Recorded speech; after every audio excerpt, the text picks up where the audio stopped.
नीति आयोग की governing council की बैठक का जिक्र कर लेते हैं। प्रधानमंत्री नरेंद्र मोदी की अध्यक्षता में नीति आयोग की गवर्निंग काउंसिल की बैठक चल रही है। दिल्ली के भारत मंडपम में ये बैठक हो रही है। तो देखिए, नीति आयोग की गवर्निंग काउंसिल की बैठक के बाबत हम बात कर रहे हैं। प्रधानमंत्री नरेंद्र मोदी की अध्यक्षता में दिल्ली के भारत मंडपम में ये बैठक हो रही है। इस बैठक में सभी राज्यों के सीएम और एलजी शामिल हैं। ऑपरेशन सिंदूर के बाद सभी राज्यों के सीएम के साथ ये पहली बैठक है। बैठक बहुत महत्वपूर्ण क्यों है, ये भी हम आपको लगातार बता रहे हैं। 2047 तक देश को विकसित बनाना, और ऐसे में इस बैठक का जो थीम रखा गया है विकसित राज्य 2047, क्योंकि राज्य विकसित होंगे तो देश अपने आप विकसित होगा। इस बैठक में इस विकसित भारत को साधने के लिए जो रोड मैप है उसके लेकर के तमाम चर्चाएं हो रही हैं। इस बैठक में सभी राज्यों के सीएम की मौजूदगी है।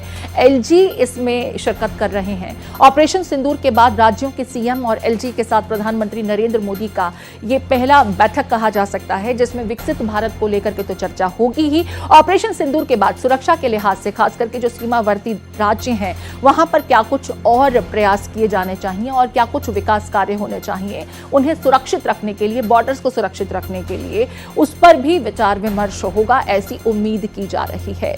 तो दिल्ली में भारत मंडपम में ये बहुत महत्वपूर्ण नीति आयोग की जो बैठक है गवर्निंग काउंसिल की, वो चल रही है प्रधानमंत्री नरेंद्र मोदी की अध्यक्षता में। इस बैठक में राज्यों के मुख्यमंत्रियों की मौजूदगी तो है ही, लेफ्टिनेंट गवर्नर्स जो केंद्र शासित प्रदेश के हैं उनकी भी मौजूदगी है।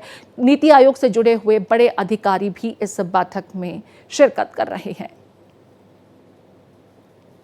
पीएम मोदी की अध्यक्षता में यह मीटिंग हो रही है, जिसमें सभी राज्यों के सीएम और एलजी शामिल हैं। नीति आयोग की बहुत महत्वपूर्ण बैठक दिल्ली के भारत मंडपम में, जिसका जो थीम रखा गया है विकसित राज्य 2047।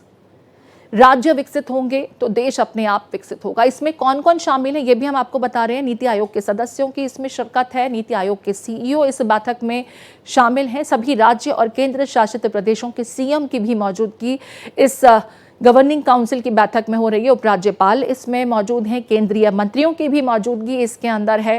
नीति आयोग के उपाध्यक्ष भी इस बैठक में शामिल है। अध्यक्षता प्रधानमंत्री नरेंद्र मोदी कर रहे हैं। साथ में नीति आयोग के सदस्यों की मौजूदगी भी है। 2047 के विकसित भारत को साधने के लिए जो रोड मैप तैयार होना चाहिए उस पर इसमें विचार विमर्श किया जा रहा है, मंथन किया जा रहा है।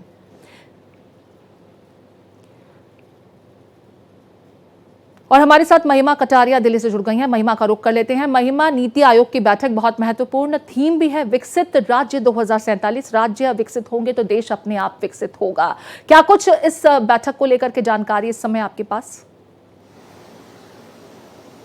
बिल्कुल प्रीति, लगातार हम अपने दर्शकों को सुबह से यही बताते आ रहे हैं कि आज प्रधानमंत्री नरेंद्र मोदी की अध्यक्षता में 10th गवर्निंग नीति आयोग की बैठक है, जिसमें जिस तरीके से आपने भी बताया जितने भी मुख्यमंत्री हैं स्टेट्स के वो मौजूद है, लेफ्टिनेंट गवर्नर इसमें मौजूद है, तमाम सेक्रेटरीज इसमें मौजूद रहेंगे।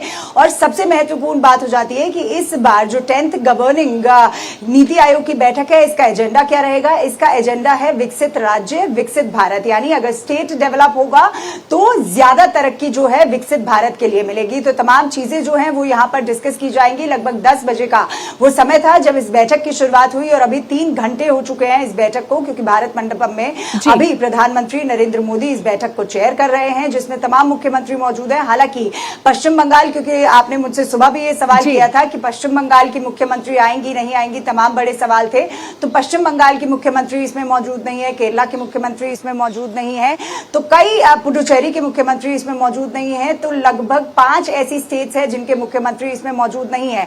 लेकिन सबसे महत्वपूर्ण बात हो जाती है कि जब 9th गवर्निंग नीति आयोग की बैठक हुई थी प्रीति, तो उसमें 10 स्टेट्स और यूनियन टेरिटरीज ने भाग नहीं लिया था, लेकिन इस बार सिर्फ 5 स्टेट्स यूनियन टेरिटरीज ने भाग नहीं लिया है। तो जिस लिहाजा इस बैठक को किया गया है कि किस तरीके से डेमोग्राफिकली और ज्योग्राफिकली जो स्टेट है वो अपने आप को इंप्रूव करेगी, ग्रास रूट लेवल से इंप्रूवमेंट शुरू होगी, चाहे वो किसानों की हो, लोगों की हो, गांव में रहने वाले लोगों की हो, बेसिक एमिनिटीज पहुंचाने की हो, स्किल डेवलपमेंट की हो, ग्रीन इकोनॉमी की हो, तमाम चीजें जो है स्टेट को लेकर लेकर डिस्कस की जाएगी, प्रधानमंत्री नरेंद्र मोदी के आगे रखी जाएगी। कुछ सुझाव प्रधानमंत्री नरेंद्र मोदी देंगे, क्योंकि किसी भी मंच पर अगर प्रधानमंत्री जाते हैं तो विकसित भारत की बात जरूर करते हैं, विकसित भारत 2047 को बात जरूर करते हैं।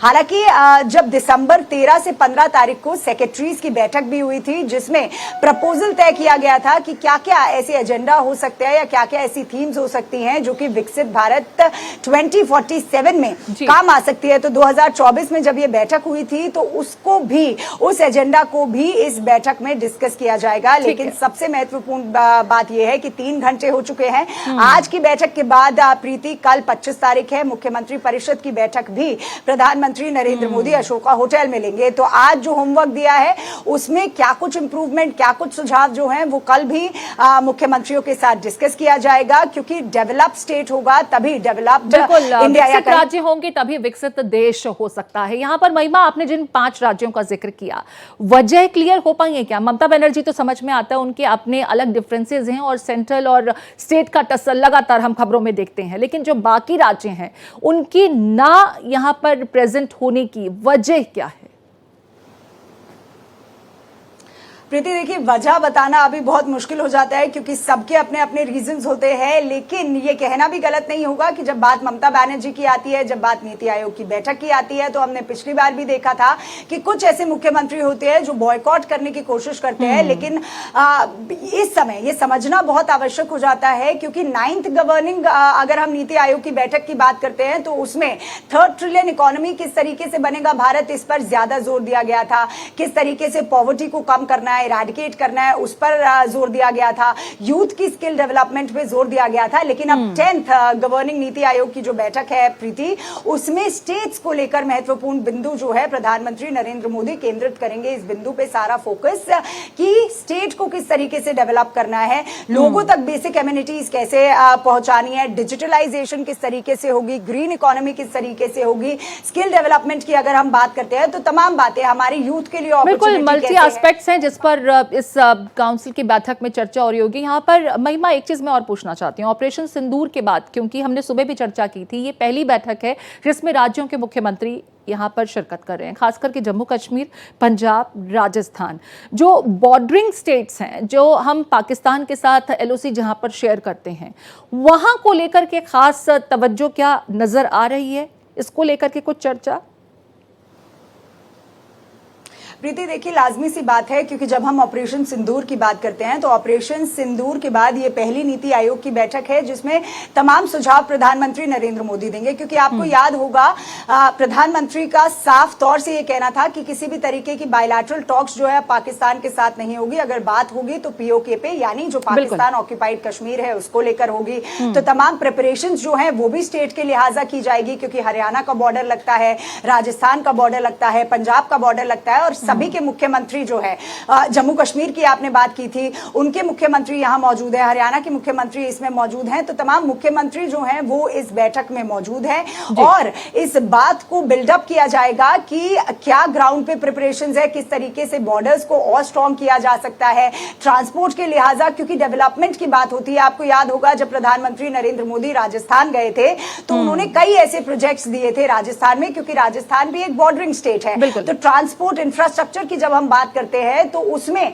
किस तरीके से इंप्रूवमेंट आनी चाहिए, ताकि जो हमारे सुरक्षा बल है उनके कम्यूट करने के लिए ज्यादा से ज्यादा जो फिजिबिलिटी हो वो हो सके। तो लाजमी सी बात है, जितनी भी बॉर्डरिंग स्टेट्स हो जाती हैं उसको लेकर क्या कुछ काम का तैयारियां है वो होगी, क्योंकि ज्योग्राफिकली लगातार हम अपने दर्शकों को बता रहे हैं कि बहुत महत्वपूर्ण हो जाता है स्टेट के लिए अपनी ज्योग्राफी से रिलेटेड डेवलपमेंट करना। जो बॉर्डरिंग स्टेट्स होंगी बिल्कुल, और उन्हें सिक्योर करना भी बहुत महत्वपूर्ण है। बहुत शुक्रिया विस्तार से तमाम जानकारी साझा करने के लिए महिमा आपका।